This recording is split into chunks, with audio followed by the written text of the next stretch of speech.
Hiya, I'm Jasper, and welcome to your video review for The Courier. It's a movie starring Benedict Cumberbatch and other people. So, as always, I'm going to give you the good, the bad, and the furry. Not really any furry to speak of. So, moving on. This movie is about Benedict Cumberbatch. He stars as a businessman who the CIA, MI6 type of people approach him in World War II, well, post-World War II Soviet, Soviets are the bad guy era. And this movie is based on true events. They even have, the little title screen afterwards of what happened to whoever. And so this movie is very fun for those of you that like the Tinker Tailor Soldier Spy type of movies. If you like those type of movies, you will enjoy this one. If you also liked The Man from U.N.C.L.E., the new one that came out recently with Henry Cavill, and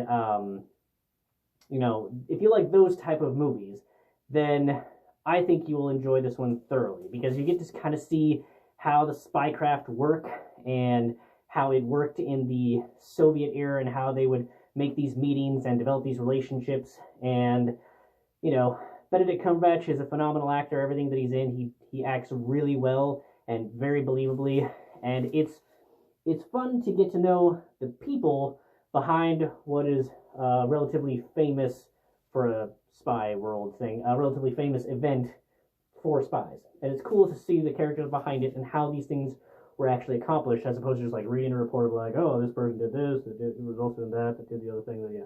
So I found this movie gripping. I didn't have the exact true events memorized beforehand, so obviously there was some tension, but you kind of have an expectation with some of these movies as to who is or isn't going to die in some of these circumstances. But it was still very interesting to watch, and it kept me engaged throughout. It didn't feel too long. It did feel like it kind of just cut off. It wasn't an abrupt, it wasn't just a cut to black or a fade to black. But I did feel like they could have gone a little bit further, but I understand with the story that they were trying to tell, they had wrapped up everything that was important for that, and that's when they ended the movie. I still would have liked a little bit more, but that's because I like these type of movies.